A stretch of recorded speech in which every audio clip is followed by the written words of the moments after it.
हरि ओम प्रिय आत्मन, स्वागत है आपका आज के इस वीडियो में। प्रिय आत्मन, कई लोगों की जिज्ञासा ये जानने की है कि आत्मा और जीवात्मा में क्या अंतर है। आत्मा क्यों भटकती है, भूत और प्रेत योनि कैसे प्राप्त होता है और जीव को बंधन कैसे होता है। कर्मों के कितने प्रकार होते हैं और कर्म बंधन कैसे होता है। तो आज इन सभी दुविधाओं का निराकरण होगा इस वीडियो में। आप वीडियो को ध्यान से देखिए, सुनिए और समझिएगा।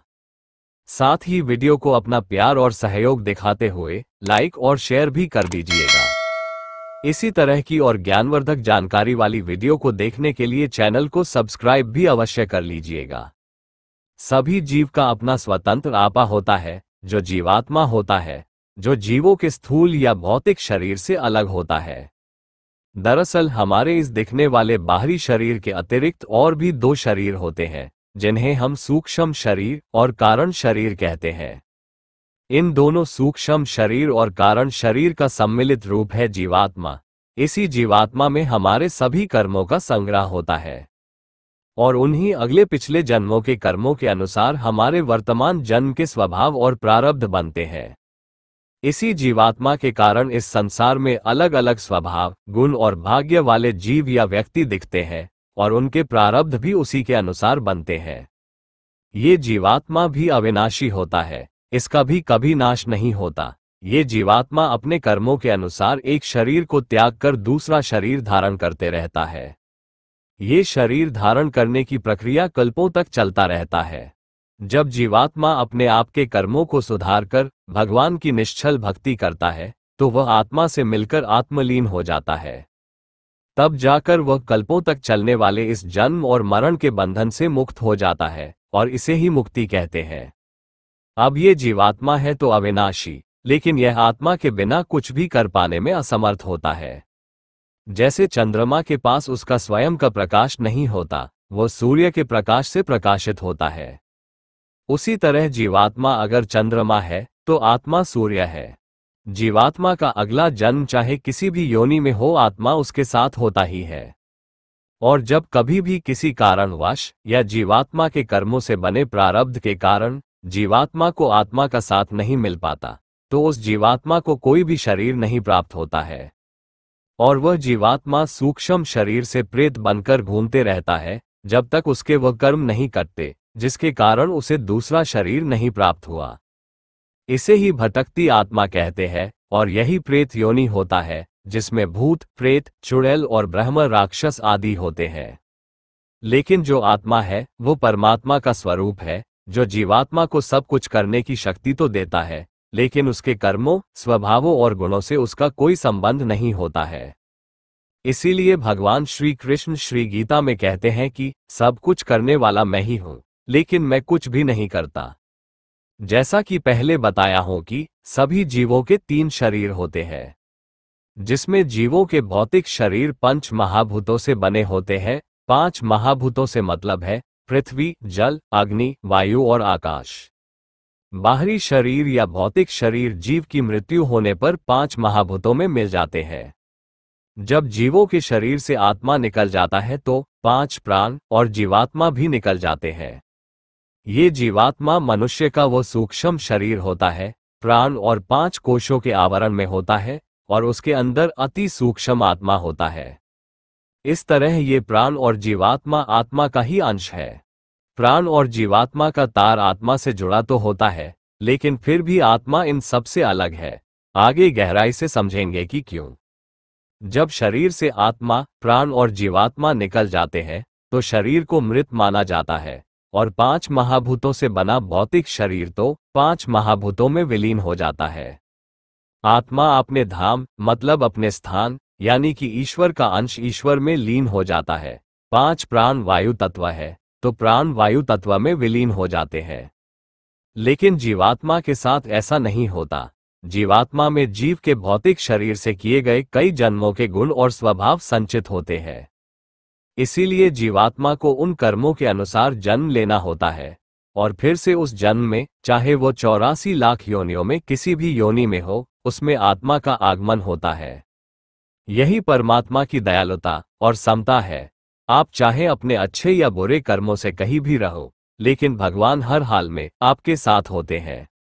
इसीलिए भगवान के प्रेमी संतों और शास्त्रों का कहना है कि हे प्रभु, हमसे ऐसा कोई कृत्य न हो जाए जिससे नीच शरीर धारण करना पड़े। नीच योनि में जाने के बाद मैं अपने साथ आपको भी तकलीफ में डालने के पाप का भागीदार होऊंगा।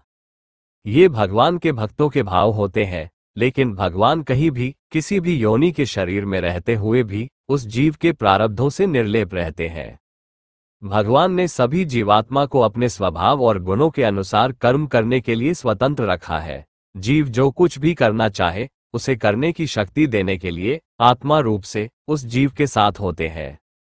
तो भगवान के बिना यानी कि आत्मा के बिना किसी भी जीव के शरीर की कल्पना भी नहीं की जा सकती, क्योंकि आत्मा से प्राण है, प्राण से जीवात्मा है और जीवात्मा से जीव का भौतिक शरीर है। जैसे शरीर के नाश होने पर भी आत्मा का नाश नहीं होता, वैसे ही जीवात्मा का भी नाश नहीं होता है। लेकिन भगवान की भक्ति करने और अच्छे कर्मों को करने से कर्मों के बंधन मिट जाने पर जीवात्मा का परमात्मा में मिलन हो जाता है। जैसे नदियों के सागर में मिल जाने पर नदियों के जल को अलग नहीं किया जा सकता, सभी समुद्र का ही जल हो जाता है, उसी तरह जीवात्मा भी परमात्मा में मिलकर परमात्मा बन जाता है। लेकिन आत्मा शाश्वत है, आत्मा का कभी किसी में विलय नहीं होता। आत्मा एक रूप, एक समान, अजर, अमर और अविनाशी है। आत्मा के आगे और कुछ नहीं है। आत्मा ही जगत का सार तत्व है। श्रीमद् भागवत महापुराण में एक व्याख्यान आता है कि जब कपिल मुनि ने विराट पुरुष की रचना की तो उसमें वो सभी 23 तत्वों को स्थापित कर दिए, जैसे 5 महाभूत, 5 प्राण इत्यादि। फिर भी वह विराट पुरुष जीवित नहीं हुआ। तब भगवान नारायण ने 24वें तत्व अपने एक अंश आत्मा को उसमें स्थापित किया, तो वह विराट पुरुष जीवंत हुआ। तो जीवात्मा जो मन, बुद्धि, इंद्रिय, अहंकार और महत तत्व का प्रतिनिधित्व करता है। हर जीवात्मा की अपनी अलग प्रकृति होती है और उसी अनुसार उसके गुण और स्वभाव होते हैं तथा उसी के अनुसार वह कर्म करता है।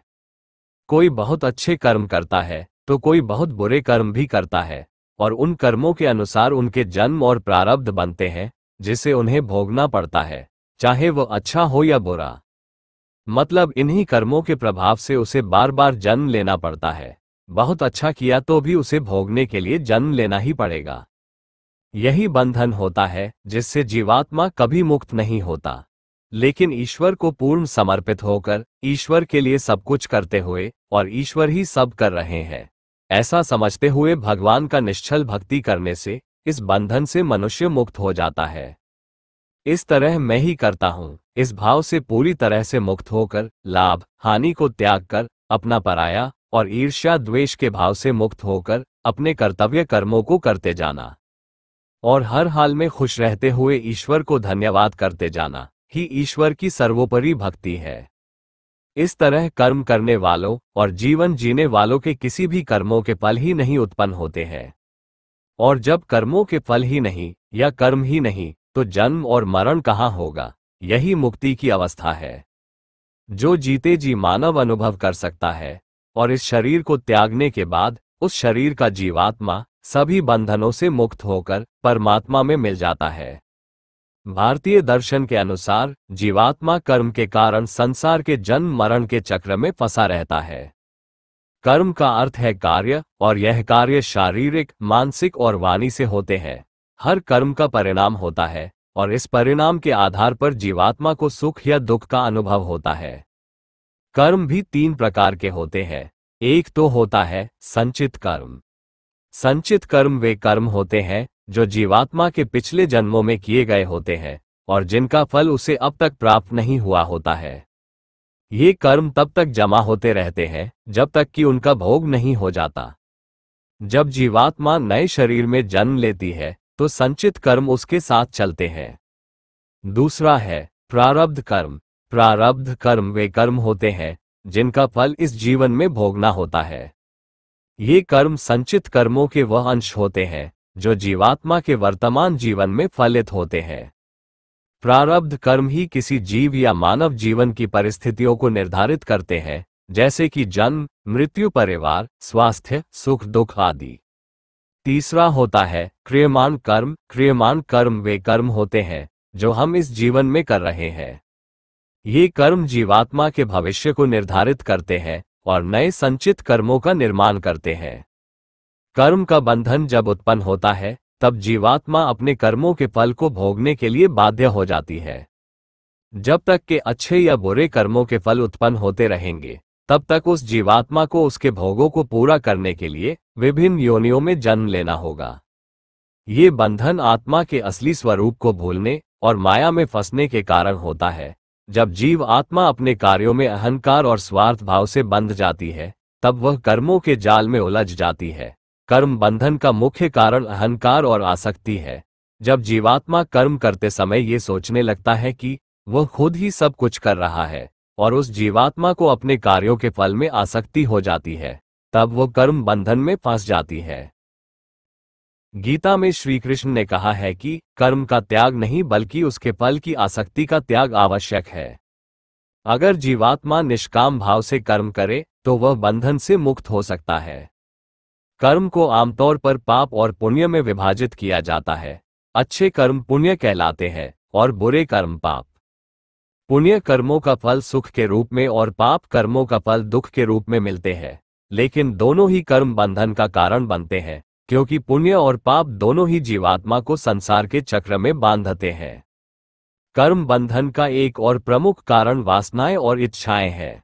जब तक जीवात्मा की इच्छाएं अधूरी रहती हैं, वह बार बार जन्म लेकर उन्हें पूरा करने का प्रयास करते रहता है। इच्छाओं के कारण ही वह नए कर्म करता है और बंधन बनाते जाता है और उन कर्मों का फल भोगने के लिए पुनः जन्म लेता है। इस चक्र को ही संसार चक्र कहा जाता है। कर्म से मुक्ति पाने के लिए सनातन शास्त्रों में विभिन्न मार्ग बताए गए हैं।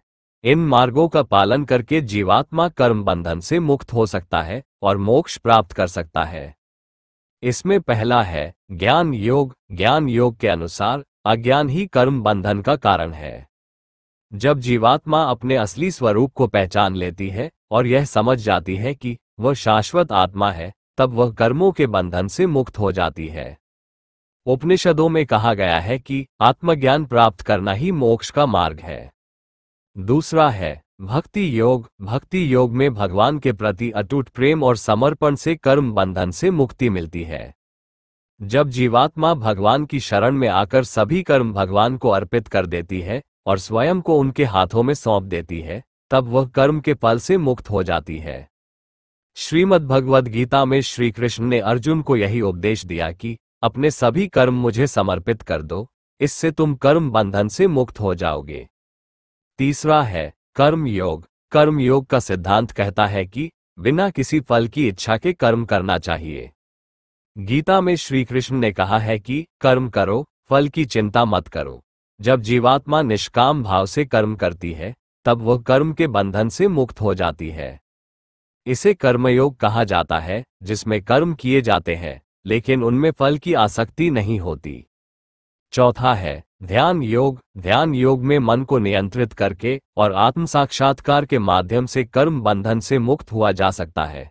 ध्यान के द्वारा मन की चंचलता और इच्छाओं को शांत किया जा सकता है, जिससे जीवात्मा को कर्मों के बंधन से मुक्ति मिलती है। तो प्रिय आत्मन, आशा है कि आप लोग समझ गए होंगे कि आत्मा और जीवात्मा क्या है, प्रेत योनि क्या होता है तथा कर्म बंधन क्या होता है। धन्यवाद। हरि ओम तत्सत।